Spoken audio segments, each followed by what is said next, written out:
भीषण गर्मी के बारे में आज बताना चाहते हैं, जिसमें पूरा भारत एक भट्टी की तरह तप रहा है और आप सब लोग ये समझ लीजिए जैसे आप किसी तंदूर में बैठे हैं।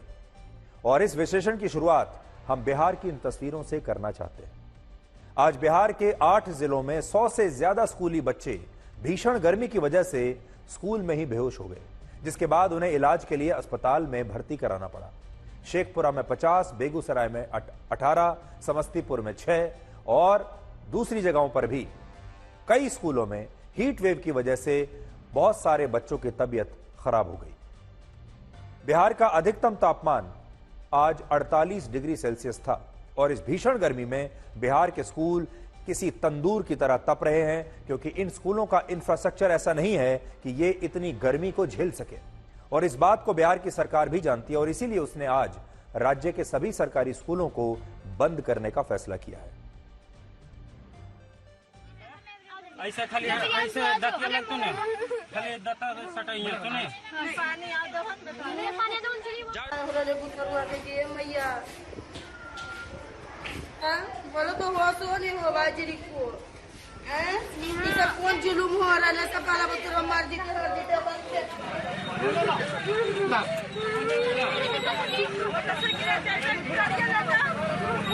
टोटो वाला कहां गया?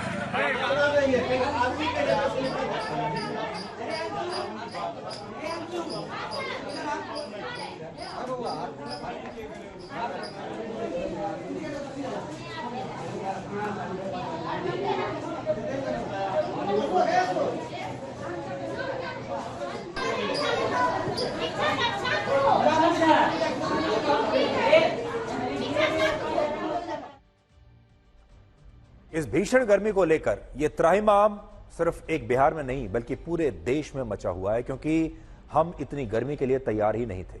राजस्थान में गर्मी की वजह से 51 लोगों की मौत हो चुकी है, जिनमें 21 लोगों की मौत पिछले 48 घंटे में हुई है और इनमें एक बीएसएफ का जवान भी है, जिसकी जैसलमेर में सीमा पर ड्यूटी देते समय ही अचानक मृत्यु हो गई।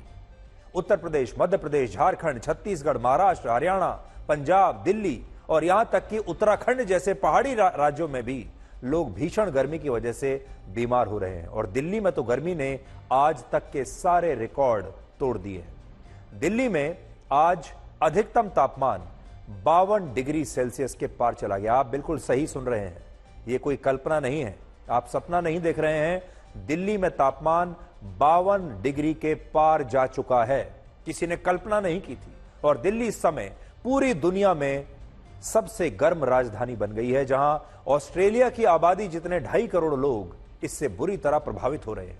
हालांकि मौसम विभाग दिल्ली के आज के तापमान के आंकड़ों की अभी फिर से जांच कर रहा है, क्योंकि किसी को भी यकीन नहीं हो रहा कि इतनी गर्मी कैसे पड़ सकती है दिल्ली जैसे इलाके में। गर्मी के मामले में राजस्थान आज दिल्ली से भी आगे है। राजस्थान में तापमान 55 डिग्री सेल्सियस को पार कर चुका है। जैसलमेर जैसे जिलों में इतनी भयानक लू चल रही है कि वहां लोग तेज धूप में अंडा तोड़कर अब ऑमलेट बना रहे हैं और पापड़ सेक रहे हैं। आप देख लीजिए, आप पापड़ को अपनी गाड़ी पर रख दीजिए या रेगिस्तान में मिट्टी पर रख दीजिए और गर्मी इतनी है कि पापड़ अपने आप इतनी गर्मी में सिक जाएगा। आप देख सकते हैं आपके सामने। आप अंडे को तोड़ के रख दीजिए, ऑमलेट बन जाएगा। जबकि मध्य प्रदेश के श्योपुर में छत पर भीषण गर्मी में पूड़ियां तली जा रही हैं और इस स्थिति को अभी आप बहुत सारे लोग मनोरंजन के रूप में देख रहे हैं। देखिए, एक महिला ने इतनी गर्मी में छत पर कढ़ाई रखी और बिना ईंधन के, बिना चूल्हे के, सिर्फ इस गर्मी पर उसने पूड़ियां तल दी। बहुत सारे लोग इसे मनोरंजन का एक साधन मान रहे हैं। आज सोशल मीडिया पर भी बहुत सारे लोगों ने इस पर पोस्ट किए हैं। ये असल में मनोरंजन की बात तो लोग कर रहे हैं, लेकिन ये बहुत गंभीर मामला है। जिस गर्मी में अंडे का ऑमलेट बन जाए, जिस गर्मी में आप पूड़ियां तल सकते हैं, जिस गर्मी में आप पापड़ को सेक सकते हैं, आप सोचिए उतनी गर्मी में इंसान के शरीर का क्या होता होगा। और अगर आप लंबे समय तक ऐसी गर्मी में बाहर निकलते रहें, काम करते रहें, तो आपके शरीर में क्या क्या बदलाव आ सकते हैं। ये बहुत गंभीर विषय है और इस बार की गर्मी कई वजहों से बहुत खतरनाक है। पहली बार ऐसा हो रहा है जब उत्तर भारत के कई राज्यों में अधिकतम तापमान सामान्य से 6 से 8 डिग्री सेल्सियस ज्यादा है। पहली बार ऐसा हो रहा है जब मई के आखिरी हफ्ते में राजस्थान, उत्तर प्रदेश, मध्य प्रदेश और दिल्ली समेत 12 राज्यों के 78 शहरों का तापमान 50 डिग्री के आसपास या उससे ऊपर है। पहली बार ऐसा हो रहा है जब इन्हीं राज्यों में यही तापमान 55 से 58 डिग्री तक महसूस हो रहा है। और यह तापमान इतना ज्यादा है कि इससे आपको हार्ट अटैक और ब्रेन स्ट्रोक भी हो सकता है और इसी की वजह से यहां कई लोग मारे भी गए। और पहली बार ऐसा हो रहा है जब हमारा देश अरब देशों से भी ज्यादा तप रहा है। वो अरब देश जहां दूर दूर तक सिर्फ रेगिस्तान है, जो अपनी गर्मी के लिए पूरे दुनिया में मशहूर हैं, जाने जाते हैं।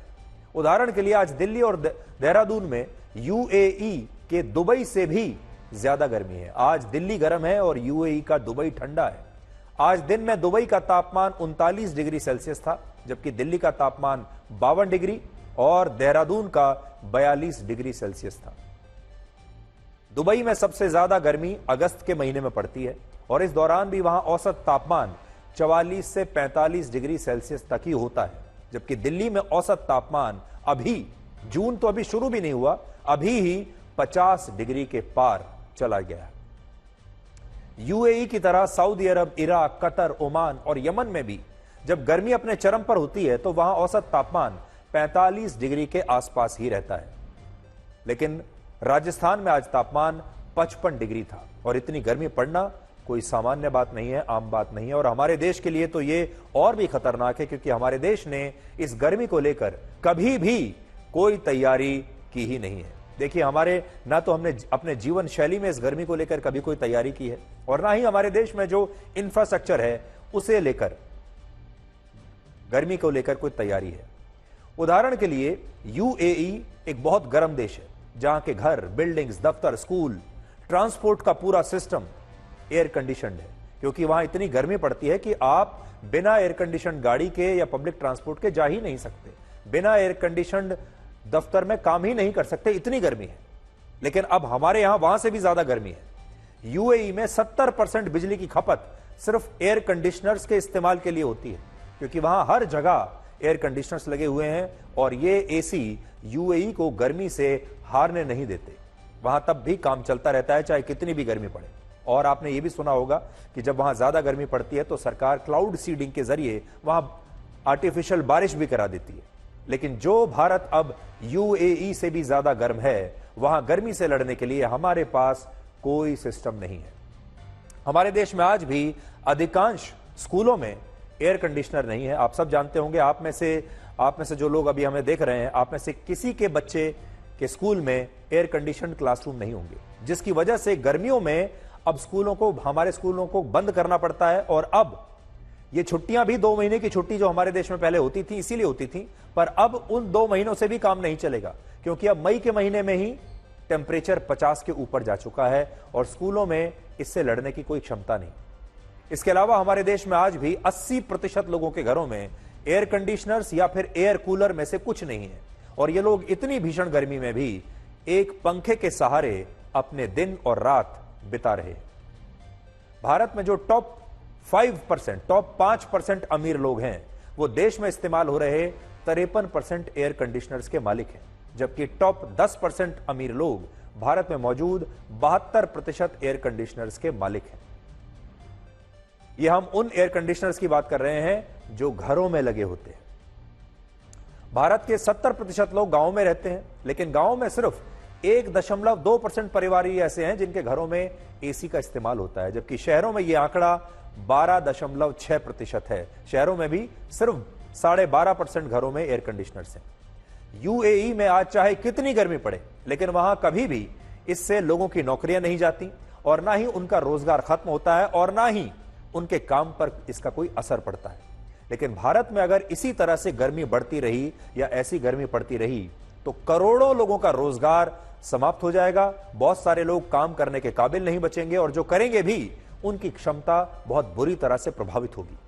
भारत में इस समय 58 करोड़ 60 लाख कामगार हैं 58 करोड़ 60 लाख और उनमें से 49% यानी 28 करोड़ 71 लाख कामगार ऐसे हैं जो खुले आसमान के नीचे काम करते हैं।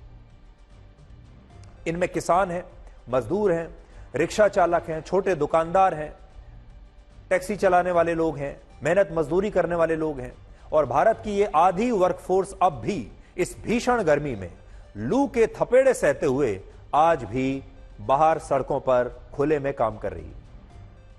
वर्ल्ड बैंक की रिपोर्ट कहती है कि भविष्य में इनमें बहुत सारे लोग गर्मी के सामने बेबस हो जाएंगे और वर्ष 2030 तक, सोचिए सिर्फ 6 साल बाद, गर्मी बढ़ने से भारत में 3 करोड़ 40 लाख लोगों का रोजगार ही समाप्त हो सकता है और 16 से 20 करोड़ लोग खतरनाक लू की चपेट में आ सकते हैं, जो या तो काम करने के काबिल नहीं होंगे, कुछ दिन के लिए उन्हें ब्रेक लेना पड़ेगा, या फिर उनका शरीर ऐसा हो जाएगा कि उनकी क्षमता बहुत कम हो जाएगी। इसके अलावा इंटरनेशनल लेबर ऑर्गेनाइजेशन के मुताबिक वर्ष 2030 तक भीषण गर्मी के कारण भारत के कामगारों की प्रोडक्टिविटी 6% तक घट जाएगी और जो लोग अभी बाहर खुले में 12 घंटे काम कर रहे हैं वो 43 मिनट कम काम कर पाएंगे। भारतीय कामगारों की प्रोडक्टिविटी कम होने का सीधा असर भारत की अर्थव्यवस्था पर पड़ेगा और इसीलिए हमने आपसे शुरुआत में कहा कि यह गर्मी एक बहुत बड़े संकट का संकेत है। इसे यह मत समझिए कि सिर्फ आपको गर्मी लग रही है और आप परेशान हो रहे हैं। इसके जो परिणाम है वो बहुत दूरगामी परिणाम होंगे आपके शरीर पर, आपके घर पर, परिवार पर, आपके रोजगार पर और आपके देश पर। आप में से बहुत सारे लोग अभी इस भीषण गर्मी के जाने का बेसब्री से इंतजार कर रहे होंगे, लेकिन क्या आपको पता है अब ये गर्मी पूरी दुनिया का इम्तिहान ले रही है और पिछले 12 महीने मानव इतिहास के सबसे गर्म महीने रहे हैं और अब सर्दियों से लेकर मानसून के महीनों में भी तापमान सामान्य से कहीं ज्यादा रहता है और गर्मी अब पूरे साल आपके आसपास रहती है, पूरे साल ही ये जाने का नाम नहीं ले रही।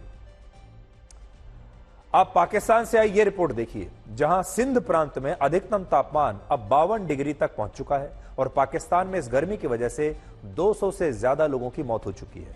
हजारों लोग वहां हीट स्ट्रोक की शिकायत के बाद अस्पतालों में भर्ती हैं और इनमें से कई लोगों की इलाज न मिलने की वजह से मौत भी हो चुकी है। तो क्या भारत और क्या पाकिस्तान, सब जगह एक जैसी स्थिति है। भारत में चल रही लू का एक बहुत बड़ा कारण पाकिस्तान में पड़ रही ये भीषण गर्मी भी है। इसके अलावा क्लाइमेट चेंज भी इस भयानक गर्मी का एक बहुत बड़ा कारण है, जिसमें पृथ्वी का तापमान सामान्य से लगातार बढ़ता जा रहा है, यानी जो हमारी पृथ्वी है गर्म होती जा रही है। और इसी हीट वेव की वजह से आज उत्तराखंड और हिमाचल प्रदेश के जंगलों में आग लगी हुई है। इसी महीने भीषण गर्मी की वजह से तेलंगाना में एक झील के सूखने से हजारों मछलियां मर गई थी और इन तस्वीरों से आप समझ सकते हैं कि यह गर्मी आगे चलकर कितनी खतरनाक हो सकती है। तो सोचिए, पानी इतना गर्म हो गया कि मछलियां मर गईं और पूरी दुनिया से हमें ऐसी खबरें आ रही हैं, समुद्र में भी पानी इतना गर्म होता जा रहा है कि उसमें रहने वाले जीव जंतु और मछलियां ऐसे ही मर रहे। अब आप ये देखिए कि कैसे चाय इस गर्मी के मौसम में आपके लिए बहुत खतरनाक हो सकती है। देखिए, भारत चाय पीने वालों का देश है। हमारे यहां बात बात पर चाय पी जाती है। लोगों की सुबह बिना चाय के शुरू नहीं होती, दिन की शुरुआत नहीं होती।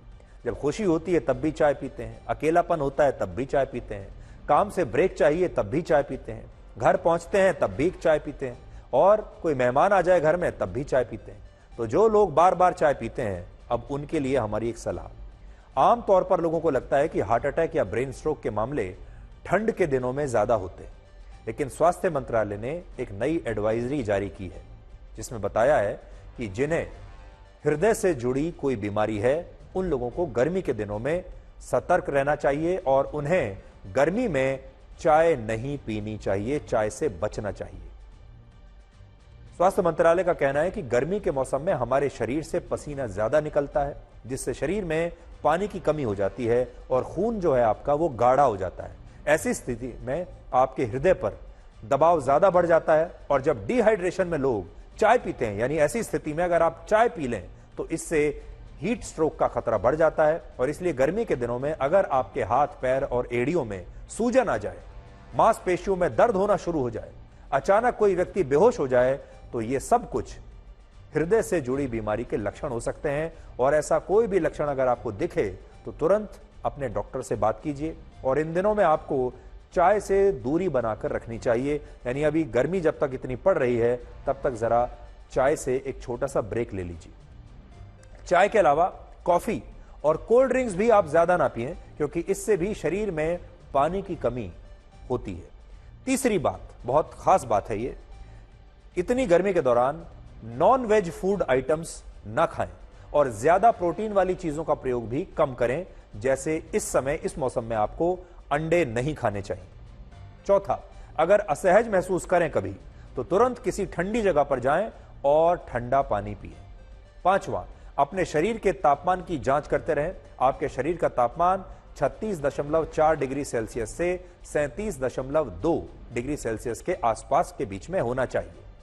आज जब दिल्ली में रिकॉर्ड गर्मी के साथ हल्की फुल्की बारिश हुई तो लोग हैरान हो गए आज, क्योंकि इतनी गर्मी से दिल्ली परेशान थी और आज शाम को अचानक से बारिश शुरू हो गई, तेज बारिश। और जिस वक्त ये बारिश हो रही थी उस समय मैं भी थोड़ी देर के लिए अपने दफ्तर के बाहर गया और ये मौसम का आनंद मैंने लिया और आपके लिए मैंने वहां से कुछ बनाया है जो इस समय आपको देखना चाहिए कि आज दिल्ली में कैसे लोग इस बारिश से खुश हो गए और आज शाम को दिल्ली में जो मौसम था कितना सुहाना था।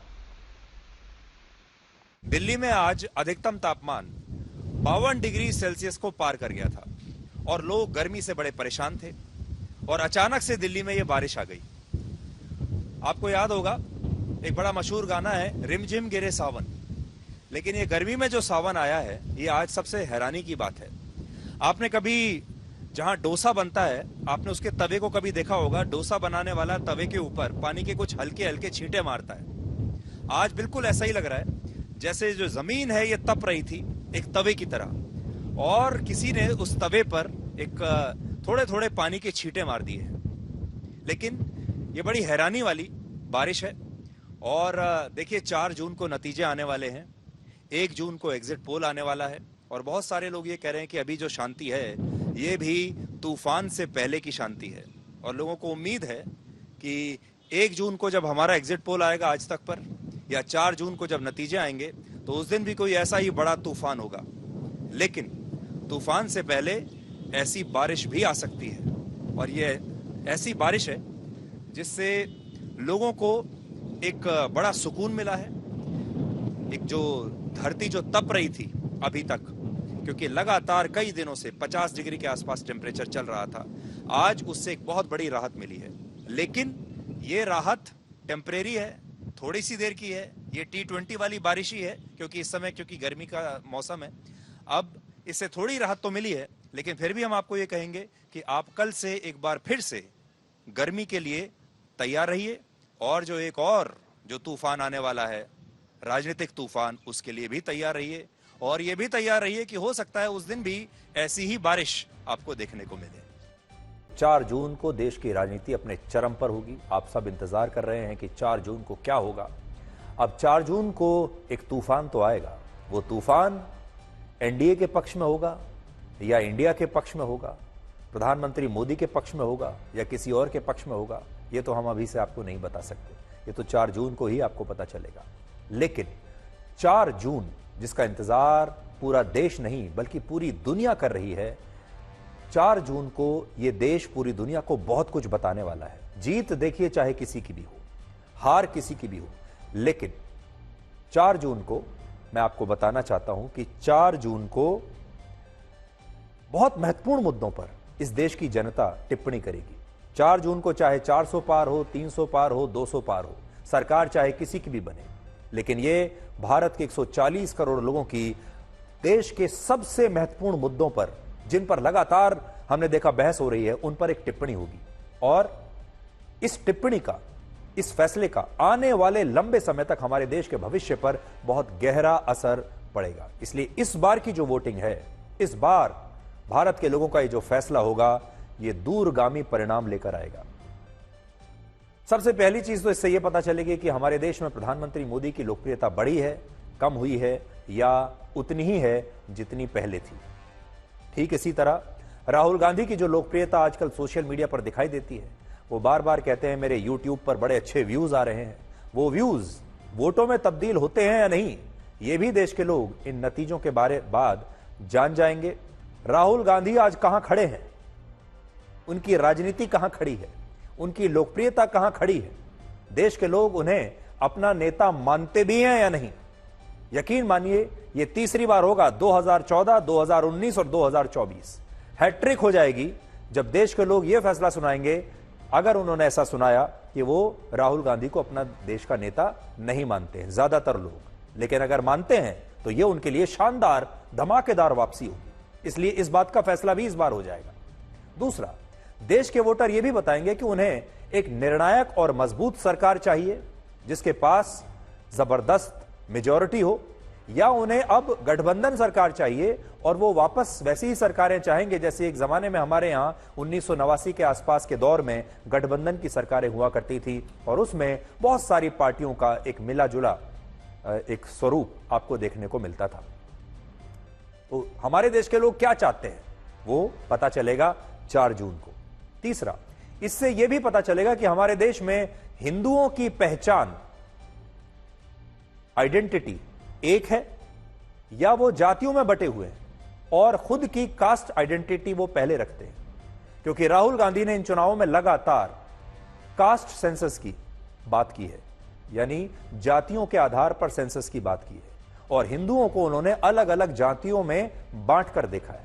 जबकि प्रधानमंत्री मोदी हिंदुओं को जातियों में नहीं बल्कि समग्रता में अविभाजित तरीके से देखते हैं। तो एक बहुत बड़ी बात इस बार जिसका फैसला होगा वो ये है कि हमारे देश में जो हिंदू हैं लगभग 80 से 85%, वो अपनी पहचान कैसे मानते हैं। वो अपनी एक समग्र पहचान मानते हैं कि वो हिंदू हैं, वो जातियों से ऊपर उठकर एक हिंदू की तरह व्यवहार करेंगे, या फिर इस देश के सारे हिंदू जातियों में बट जाएंगे, अगड़ी जातियों में, पिछड़ी जातियों में, ओबीसी में, जो कि राहुल गांधी की कोशिश रही है। इसलिए देश के लोगों की यह टिप्पणी इस बार हो जाएगी कि उनकी पहचान क्या है, वो अपने आप को जातियों के नाम से पहचानते हैं या फिर एक धर्म के नाम से पहचानते हैं, हिंदुत्व के नाम से। चौथा, चुनावों के नतीजे ये बताएंगे कि हमारे देश का समाज हिंदू और मुसलमान में बटा हुआ है या ये ऊंची जाति और नीची जातियों में बटा हुआ है, जिसमें पिछड़े हैं, दलित हैं, आदिवासी हैं, ओबीसी हैं। तो हमारे देश में जो विभाजन है अभी तक जो रहा है पारंपरिक तौर पर, एक है हिंदू वर्सेस मुसलमान और दूसरा रहा है ऊंची जाति वर्सेस नीची जाति। अब इस देश के लोग ये बताएंगे कि उनका किस में यकीन है। पांचवा, लोग ये भी बताएंगे कि विपक्ष ने कहा कि संविधान खतरे में है, लोकतंत्र खतरे में है, इस देश में तानाशाही आ गई है, बेरोजगारी बहुत बढ़ गई है, अर्थव्यवस्था चरमरा गई है। देश के लोग इस बार यह भी बताएंगे कि ये मुद्दे असल में देश की जमीन पर, धरातल पर हैं भी या नहीं। क्या ये सारे मुद्दे ऐसे हैं जिनमें देश के आम परिवार यकीन करते हैं? क्या ये उनके मुद्दे हैं या ये फिर सिर्फ विपक्षी नेताओं के मुद्दे हैं? तो देखिए, सारा जो खतरे में होने की बात होती है, संविधान खतरे में, लोकतंत्र खतरे में और तानाशाही की बात होती है, बेरोजगारी, अर्थव्यवस्था, ये इन मुद्दों पर हमारे देश के लोगों की सबसे बड़ी टिप्पणी होगी, सबसे बड़ा फैसला होगा कि ये मुद्दे हैं भी या नहीं। क्या ये काल्पनिक मुद्दे हैं?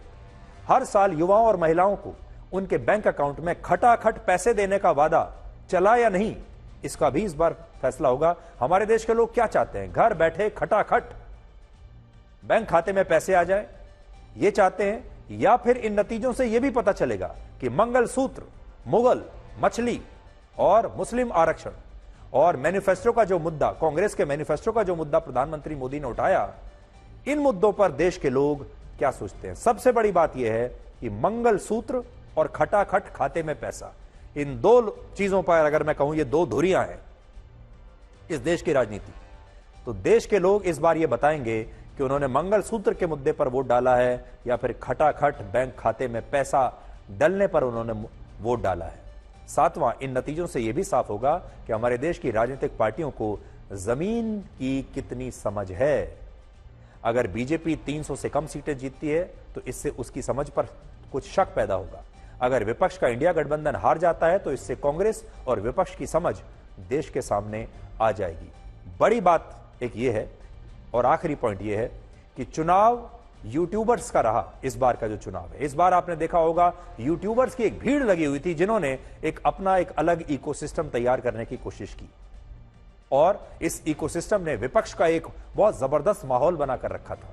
लेकिन यह माहौल कितना सच्चा था, कितना झूठा था, कितना असली था, कितना नकली था, यह भी 4 जून को आप सबकी समझ में आ जाएगा। कुल मिलाकर यह बहुत महत्वपूर्ण विषय है। हम ये नहीं कह रहे कौन जीतेगा कौन हारेगा, ये तो हम कह भी नहीं सकते अभी, क्योंकि नतीजे आए नहीं। लेकिन जब नतीजे आएंगे तो सिर्फ नेता नहीं, विचारधारा पर भी आपको स्पष्ट हो जाएगा कि भारत देश के लोग अब किस विचारधारा की तरफ आगे बढ़ना चाहते हैं। उससे हमारी आगे आने वाले कई दशकों की जो दिशा है वो तय हो सकती है। और आपको यह भी याद दिला दें कि यह दिशा क्या होगी और लोगों का फैसला क्या होगा। इसके लिए 1 जून को आपको आज तक पर आने वाला एग्जिट पोल जरूर देखना है और उस एग्जिट पोल में ही हम आपको उस दिशा का आभास दे देंगे। आपको आज का एक नया शब्द बताते हैं और वो है ध्यान। आपने कभी ध्यान लगाया है? आप में से कितने लोग ध्यान लगाते हैं? प्रधानमंत्री मोदी आखिरी चरण की वोटिंग से पहले 30 मई को कल तमिलनाडु के कन्याकुमारी जाएंगे और वहां स्वामी विवेकानंद रॉक मेमोरियल की उसी शिला पर बैठकर ध्यान लगाकर साधना करेंगे जहां वर्ष 1892 में स्वामी विवेकानंद ने स्वयं ध्यान लगाया था। उस समय विश्व धर्म सभा में शामिल होने से पहले स्वामी विवेकानंद तमिलनाडु के कन्याकुमारी गए थे और इस दौरान उन्हें वहां समुद्र में 500 मीटर दूर पानी के बीच एक विशाल शिला दिखाई दी, एक चट्टान दिखाई दी, जहां तक वो तैर कर पहुंचे और इसके बाद वो वहां ध्यान मग्न हो गए। और अब उसी शिला पर प्रधानमंत्री मोदी भी जाएंगे और ध्यान लगाएंगे और उनका ये मेडिटेशन 45 घंटे तक चलेगा। आपने ठीक सुना, 45 मिनट नहीं, 45 घंटे तक प्रधानमंत्री मोदी यहां बैठकर मेडिटेशन करेंगे और वो सबसे ज्यादा देर तक ध्यान लगाने का अपना ही रिकॉर्ड इस बार तोड़ देंगे। पिछली बार वर्ष 2019 के लोकसभा चुनाव के बाद भी प्रधानमंत्री मोदी ने केदारनाथ धाम जाकर वहां की रुद्र गुफा में 17 घंटे तक ध्यान लगाया था और अब वो कन्याकुमारी में 45 घंटे तक ध्यान लगाने वाले हैं। इस बार के चुनाव में जितनी मेहनत प्रधानमंत्री मोदी ने की है उतनी मेहनत और किसी नेता ने नहीं की। सबसे ज्यादा रैलियां उन्होंने की हैं, सबसे ज्यादा रोड शो, सबसे ज्यादा इंटरव्यूज, चाहे अखबारों के हों चाहे टीवी के हों, सबसे ज्यादा इंटरव्यूज प्रधानमंत्री मोदी ने इन चुनावों में दिए हैं। और इतनी मेहनत के बाद कोई और नेता अगर होता तो वो कहीं छुट्टियां लेकर वेकेशन पर जाता, घूमने के लिए निकल जाता, अपने आप को रिलैक्स करता। लेकिन प्रधानमंत्री मोदी इस दौरान भी ध्यान लगाकर साधना करना चाहते हैं और ध्यान यानी मेडिटेशन अध्यात्म की वो क्रिया है जो भारत की प्राचीन संस्कृति से दुनिया को मिली है। लेकिन प्रधानमंत्री मोदी की जो बातें हैं, ये उनकी जो आदतें हैं, ये उन्हें बाकी नेताओं से अलग बनाती हैं। जैसा कि मैंने आपको कहा, वो पिछली बार भी और इस बार भी चुनाव के बाद शायद वो चिंतन करना चाहते हैं। हर बार उनका ये मन होता होगा कि वो ध्यान लगाएं और देखें कि वो कहां तक पहुंचे हैं और अब आगे उन्हें कहां जाना है। और जैसा मैंने आपको कहा, कोई और नेता होता तो शायद छुट्टियों पर, वेकेशन पर कहीं चला जाता, रिलैक्स करता, पूरी दुनिया से अपने आप को काट लेता और कुछ और करता शायद। लेकिन प्रधानमंत्री मोदी ने यह तय किया कि वो ध्यान लगाएंगे और इस बार उन्होंने ये स्थल चुना है। आपको यह भी पता होना चाहिए कि कन्याकुमारी तमिलनाडु में है, जहां लोकसभा की 39 सीटें हैं और इस बार प्रधानमंत्री मोदी ने तमिलनाडु में खास तौर पर बड़ी मेहनत की है और हर कोई यह जानना चाहता है कि तमिलनाडु के लोग प्रधानमंत्री को अपना थाला मानेंगे या नहीं। कन्याकुमारी को देवी के 51 शक्तिपीठों में से एक माना जाता है। कहा जाता है कि ब्रह्मपुत्र राजा दक्ष प्रजापति ने शिवजी को अपमानित करने के उद्देश्य से शतकुंडी यज्ञ का आयोजन किया था और इसमें देवी सती बिना निमंत्रण के पहुंच गई। उन्होंने जब अपने पति शिवजी का अपमान देखा तो क्रोध में आकर यज्ञशाला में अपने प्राणों की आहुति दे दी और देवी सती की मृत्यु के बाद क्रोधित शिवजी उनका शव लेकर पृथ्वी पर घूमने लगे और भगवान भोलेनाथ का क्रोध शांत करने के लिए देवतागण भगवान विष्णु के पास पहुंचे। इसके बाद भगवान विष्णु ने सोचा कि जब तक देवी सती का शरीर शिवजी के सामने रहेगा तब तक उनका क्रोध शांत नहीं होगा, इसलिए नारायण ने सुदर्शन चक्र चलाकर माता सती के शरीर के टुकड़े टुकड़े कर दिए और देवी सती का अंग जहां जहां पर गिरा वहां हमारे देश में शक्तिपीठ बन गए। और मान्यता है कि कन्याकुमारी में उनकी रीढ़ और कुंडलिनी गिरी थी और अध्यात्म में कुंडलिनी का खास महत्व होता है जो रीढ़ की हड्डी से होकर ही गुजरती है और यही कारण है कि यह स्थान अध्यात्म की दृष्टि से बहुत महत्वपूर्ण माना जाता है। आपको राजनीति की आज की एक और खबर बताते हैं। 77 साल के नवीन पटनायक पिछले 24 वर्षों से ओडिशा के मुख्यमंत्री हैं। वो लगातार छठी बार विधायक बनने के लिए इस बार भी चुनाव लड़ रहे हैं। लेकिन आज जो सवाल खड़े किए जा रहे हैं वो ये कि क्या नवीन पटनायक बीमार हैं, क्या वो अनफिट हैं और क्या वो इस काबिल हैं कि वो सरकार चला सके। और अगर उन्होंने इस बार भी सरकार बना ली तो भारत में सबसे लंबे समय तक सत्ता में रहने वाले मुख्यमंत्री बन जाएंगे, नया रिकॉर्ड वो बना देंगे। लेकिन बड़ी बात यह है कि उनके स्वास्थ्य पर सवाल खड़े हो रहे हैं। जिस तरीके से उनके हाथ पैर कांपते हैं आजकल, जिस तरह से वो बोल नहीं पा रहे हैं। वीके पांड्यन जो उनके पहले निजी सचिव थे, वो रैलियों और मीटिंग्स में हमेशा उनके साथ रहते हैं। और वीके पांड्यन पहले एक आईएएस ऑफिसर हुआ करते थे और बाद में वो उनके निजी सचिव बने और उसके बाद अब वीके पांड्यन ही उनकी पार्टी को आगे चलकर लीड कर रहे हैं।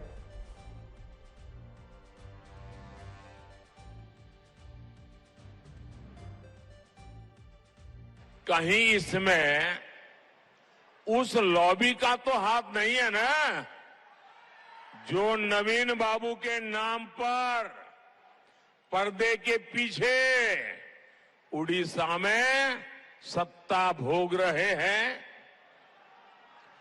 इस रहस्य से पर्दा उठना जरूरी है।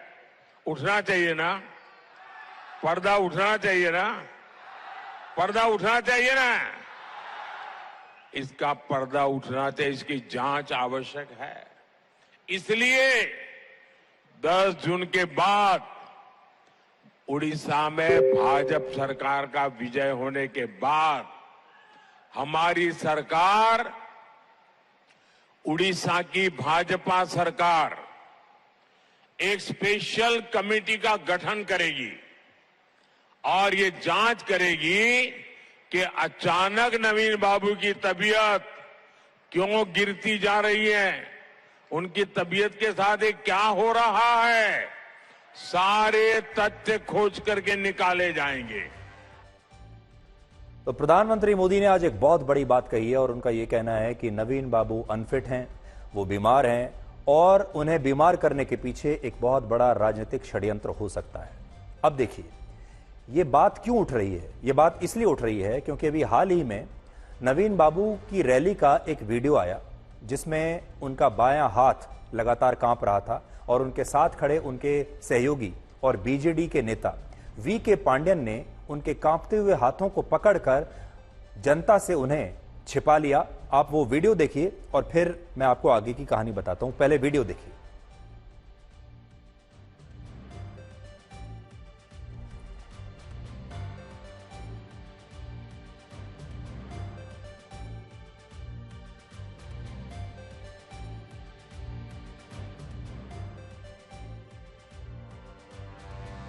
एक और वीडियो भी है जिसमें वीके पांड्यन स्टेज पर नवीन पटनायक के पैर की कुर्सी के पीछे से उनके पैर को अपना एक सहारा दे रहे हैं। एक ये वीडियो भी लगातार चल रहा है।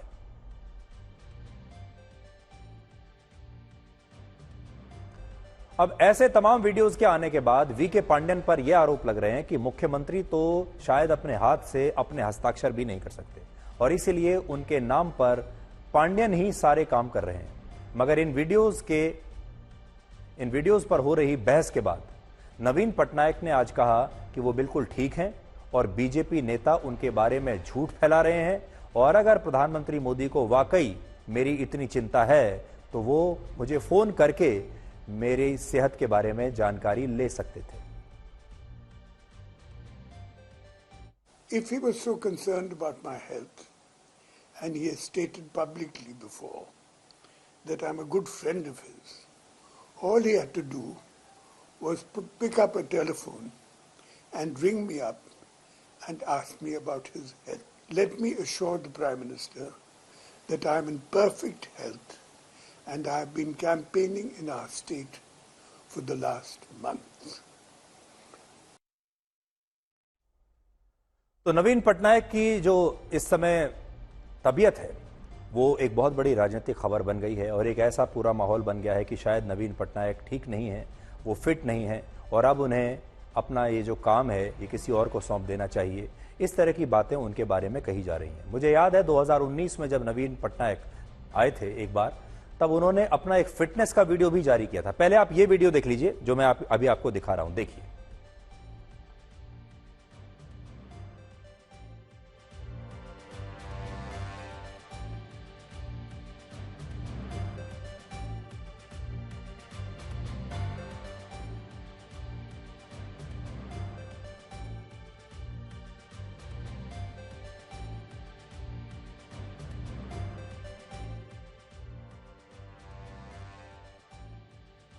तो नवीन पटनायक, जैसा मैं आपको बता रहा था कि उन्होंने कुछ वर्ष पहले अपना एक फिटनेस का वीडियो भी जारी किया था, जिसमें वो यही बताना चाहते थे कि वो बिल्कुल फिट हैं। उनके स्वास्थ्य को लेकर बार बार ये खबरें पहले भी उड़ती चली आ रही हैं कि उनका स्वास्थ्य ठीक नहीं है, और शायद इसी वजह से उन्होंने अपने एक फिटनेस का वीडियो बनाया कि वो हर रोज सुबह कैसे एक्सरसाइज करते हैं, कैसे उनका जो फिटनेस रिजीम है वो कैसे करते हैं, और वो उन्होंने तब डाला था सिर्फ ये बताने के लिए कि मैं बिल्कुल फिट हूं। लेकिन आजकल जो उनकी पूरी बॉडी लैंग्वेज है, उससे कई बार ऐसा लगता है कि शायद उनकी तबीयत ठीक नहीं है, और अब बीजेपी ने इसे एक बहुत बड़ा मुद्दा बना लिया है। आपको दुनिया की सबसे ऊंची पर्वत चोटी माउंट एवरेस्ट पर भी आज तरस आने लगेगा।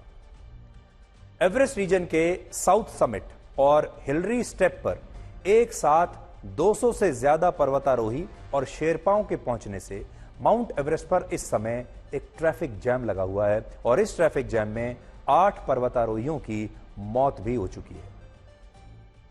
देखिए कैसे लाइन लगी हुई है माउंट एवरेस्ट पर। दुनिया इन तस्वीरों को इंसानों का पागलपन बता रही है और कह रही है कि इंसान अपने एडवेंचर के लिए माउंट एवरेस्ट की प्रकृति के साथ, उसकी इकोलॉजी के साथ खिलवाड़ कर रहा है। एक जमाने में मुश्किल से सिर्फ 3,500 पर्यटक और पर्वतारोही ही एवरेस्ट रीजन में पहुंच पाते थे, लेकिन इस साल 62,000 पर्यटक एवरेस्ट क्षेत्र में आ सकते हैं, ऐसी संभावना है। 62,000। आज से 71 साल पहले वर्ष 1953 में सर एडमंड हिलरी और तेंजिंग नॉर्गे ने माउंट एवरेस्ट के शिखर को फतेह करके इतिहास रचा था, और उनके 600 पर्वतारोहियों को माउंट एवरेस्ट की चढ़ाई करने में उसके बाद 20 वर्ष लग गए थे। तो सोचिए, और एडमंड हिलरी की तस्वीरें और उनके बारे में हम स्कूलों में, किताबों में पढ़ते आए हैं कि उन्होंने कितना बड़ा काम किया था।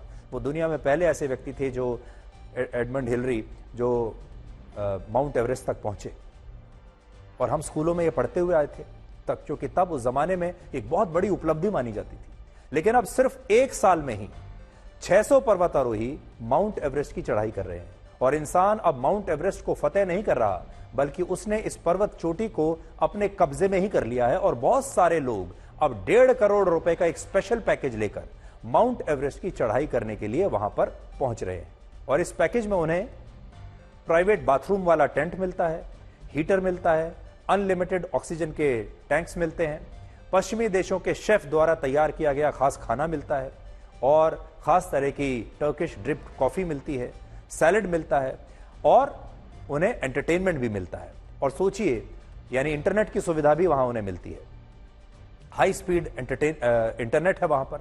और सोचिए, जब इतनी सारी सुविधाएं वहां पर मिलेंगी तो माउंट एवरेस्ट पर फिर ट्रैफिक जैम क्यों नहीं लगेगा। इस वर्ष नेपाल ने कुल 900 पर्वतारोहियों और शेरपाओं को परमिट जारी किए हैं, जिनमें 419 परमिट माउंट एवरेस्ट की चढ़ाई के लिए जारी हुए हैं, और हर परमिट की फीस लगभग 9,20,000 रुपए है, जिससे आप समझ सकते हैं कि नेपाल की सरकार ने माउंट एवरेस्ट को असल में पैसे छापने की मशीन बना दिया है, और नेपाल की सरकार भी माउंट एवरेस्ट के जरिए खूब पैसा कमाना चाहती है। एवरेस्ट रीजन में आने वाले 50% पर्वतारोही Britain, America, Germany, Japan, France और ऑस्ट्रेलिया से आते हैं, जबकि भारत इस सूची में टॉप 10 देशों में भी नहीं है। भारत के पर्वतारोही एवरेस्ट रीजन की जगह माउंट एवरेस्ट की चढ़ाई में ज्यादा भाग लेते हैं, और इस साल 29 पर्वतारोहियों ने माउंट एवरेस्ट की चढ़ाई को पूरा भी किया है। लेकिन इस भीड़ और ट्रैफिक जैम के कारण माउंट एवरेस्ट को अब दुनिया का सबसे ऊंचा कचरे का ढेर भी कहा जाने लगा है। एवरेस्ट रीजन में हर साल 1000 टन कचरा जमा हो रहा है, जो लगभग 170 हाथियों के वजन के बराबर है। और इसलिए हमने आपसे शुरू में कहा कि इस खबर को देखकर आज आपको माउंट एवरेस्ट पर भी तरस आने लगेगा। अब हम आपको एक और तस्वीर दिखाते हैं। इस तस्वीर में एक तस्वीर आपको माउंट एवरेस्ट की दिखाई देगी और दूसरी हमारे देश में केदारनाथ की। पहले जब कोई माउंट एवरेस्ट पर चढ़ता था तो ये एक बहुत बड़ी उपलब्धि मानी जाती थी। माउंट एवरेस्ट पर जाने वाले लोगों को पहले एक बहुत बड़ा वैश्विक हीरो माना जाता था। जैसे मैंने आपको कहा कि एडमंड हिलरी को हम स्कूलों में, किताबों में उनके बारे में पढ़ते हुए आए हैं, लेकिन अब माउंट एवरेस्ट पर जाने के लिए पहले से ज्यादा सुविधाएं हैं और इस वजह से वहां भीड़ बढ़ गई है, क्योंकि ये चढ़ाई अब बहुत आसान हो गई है। अब जो लोग माउंट एवरेस्ट पर चढ़ते हैं उनकी खबरें नहीं बनती, लोग खुद ही अपने वीडियोस वहां पर जाकर बनाते हैं और खुद ही सोशल मीडिया पर पोस्ट करते हैं। अब वो पहले वाली बात नहीं रही। ऐसा ही हाल केदारनाथ का भी हो चुका है, जहां पहले लोग बहुत मुश्किलों के साथ वहां पहुंचते थे और वो केदारनाथ तीर्थ यात्रा पर जाते थे, जो 4 धामों में से एक है। लोग वहां जाकर तपस्या करते थे और वही लोग जाते थे जिनकी बहुत गहरी श्रद्धा वहां पर होती थी। मगर अब वहां जाना पहले से बहुत आसान हो गया है, सुविधाएं आ गई हैं, टैक्सियां चल रही हैं, होटल्स बन गए हैं, जिससे अब केदारनाथ तीर्थ स्थल की जगह एक पर्यटन स्थल बनता जा रहा है। अब लोग वहां किसी भी हिल स्टेशन की तरह घूमने आने लगे हैं और अब हम ये कह नहीं सकते, लेकिन ये सोचना होगा उत्तराखंड की सरकार को भी कि केदारनाथ में जो लोग आ रहे हैं, क्या उनकी भी कोई समय, उनकी भी कोई सीमा निर्धारित होनी चाहिए, क्योंकि बहुत बड़ी संख्या में लोग वहां पर आते हैं जो सिर्फ अपने वीडियोस बनाना चाहते हैं, जो सिर्फ अपनी रील्स बनाना चाहते हैं। हम किसी पर शंका नहीं जता रहे, लेकिन हम इतना जरूर कहना चाहेंगे कि जो लोग वाकई में श्रद्धा के साथ जा रहे हैं, जो लोग वाकई में श्रद्धालु हैं, जो वहां रील्स के लिए नहीं जा रहे, वीडियो के लिए नहीं जा रहे, मौज मस्ती के लिए नहीं जा रहे, सिर्फ उन्हें वहां जाना चाहिए। और बाकी आपके ऊपर है। हमारे देश के लोगों को भी इसके बारे में सोचना चाहिए और सरकारों को भी इसके बारे में सोचना चाहिए कि केदारनाथ और 4 धाम की जो यात्रा है, इसे कैसे एक तो सुरक्षित रखा जाए और कैसे इसमें इस तरह की बातें ना हो जैसी कि आजकल हमें देखने को मिल रही हैं। भी कमाल के होते हैं, जिसकी कद्र करो वो वक्त नहीं देता और जिसे वक्त दो वो कद्र नहीं करता।